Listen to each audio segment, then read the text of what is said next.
স্বপ্নপুরী জঙ্গলে বাস করত এক চালাক শিয়াল ও শিয়ালনী। শিয়ালনী প্রতিদিন ঘুম থেকে উঠে তার মুরগির কাছে যেত কথা বলার জন্য। মুরগির কাছে গিয়ে শিয়ালনী বলল, বাহ, আমার মুরগিগুলো তো বেশ বড় হয়ে গেছে। মুরগিগুলোকে বেশি বেশি খাবার দিতে হবে, তাহলে এরা খুব তাড়াতাড়ি ডিম পারবে। বউ, ও বউ, কোথায় গেলে তুমি? আমার যে দেরি হয়ে যাচ্ছে বউ, আমি তো কাজে যাব নাকি? আমাকে চারটি খেতে দাও দেখিনি। তোমার যে কি কাজ সে কি আর আমি জানি না ভেবেছ? ঘুরে ঘুরে লোককে ঠকানোই তো তোমার কাজ। সে তুমি যাই বলো বউ, এটা হলো আমার বুদ্ধির জোর, বুঝেছো? আমার বুদ্ধি আছে বলেই আমি লোক ঠকাতে পারি। রাতে তো মাংস রান্না করেছো, তাও দেখিনি এক বাটি, আমি খাই।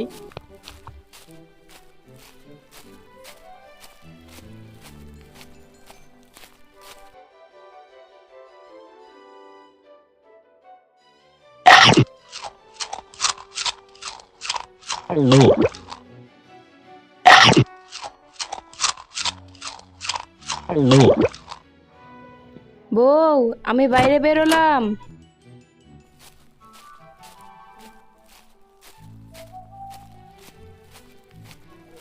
বলছি কি, একটু দাঁড়াও, আমি আসছি। কি হলো বউ, ডাকলে কেন? কিছু বলবে? আসার সময় একটা বেলি ফুলের মালা নিয়ে এসো। আচ্ছা ঠিক আছে, নিয়ে আসবো। মনে করে নিয়ে আসো কিন্তু ভুলো না যেন। আচ্ছা, আমি এখন যাই। এই বলে শিয়াল বেরিয়ে গেল তার নিত্যদিনের কাজে। আর ভাবতে লাগলো আজকে কাকে সে বোকা বানাবে। এই ভেবে শিয়াল জঙ্গলের রাস্তা দিয়ে হাঁটতে হাঁটতে তার বউকে নিয়ে একটা গান গেতে শুরু করলো। ও আমার পেতনি, ও ডাইনি রাক্ষসী, ও বউ রে, তুমি গলার ফাঁসি হবে বুঝি নাই তো আগে রে। গান গেতে গেতে শিয়াল জঙ্গলের রাস্তা দিয়ে যাওয়ার সময় একটা শব্দ শুনতে পেল। আর সে ভাবতে লাগলো শব্দটা কোথা থেকে আসছে। শব্দটা অনুসরণ করে শিয়াল সেই দিকে গেল আর দেখতে পেল একটা বাচ্চা গরু কান্না করছে। আহা, তুমি কান্না করছো কেন? বলো আমাকে, কি হয়েছে? শিয়াল মামা, দেখো না, আমার মা খুব আহত, ব্যথায় ছটপট করছে। আমার মাকে একটু সাহায্য করো না মামা। তোমাদের সাহায্য করে আমার কি লাভ শুনি? শিয়াল ভাইয়া, তুমি যা বলবে আমরা তাই করব। হে শিয়াল মামা, তুমি আমাদেরকে সাহায্য করো, তুমি যা বলবে আমরা তাই করব। চালাক শিয়াল কিছু একটা ভাবতে শুরু করলো। তুমি কি ভাবছো শিয়াল মামা?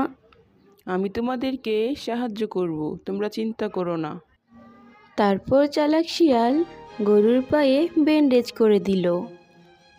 এবার তুমি খুব তাড়াতাড়ি সুস্থ হয়ে যাবে গুরু ভাই, চিন্তা করো না। আমি তো আমার কাজ করেছি, তোমরাও তোমার কথা রেখো। চলো আমার সাথে আমার বাড়িতে। হে শিয়াল ভাইয়া, চলো। তারপর চালাক শিয়াল গরু ও তার বাচ্চাকে সঙ্গে নিয়ে তার বাড়ির উদ্দেশ্যে রওনা দিল।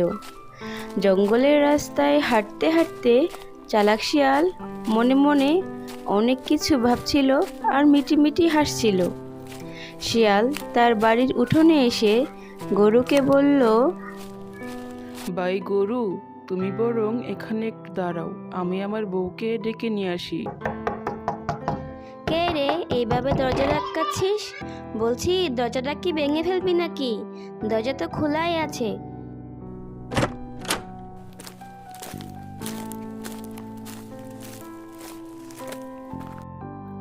ও তুমি, আমার বেলি ফুলের মালা কোথায় দেখি?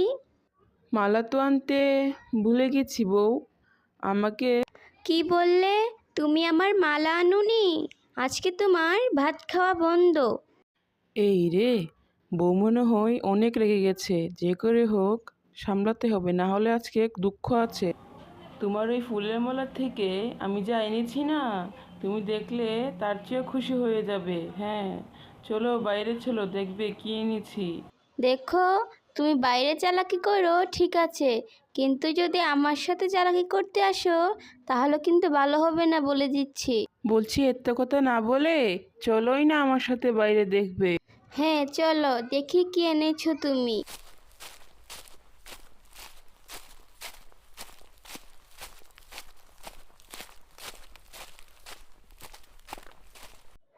ও মা, এ তো দেখছি গরু নিয়ে এসেছে গো।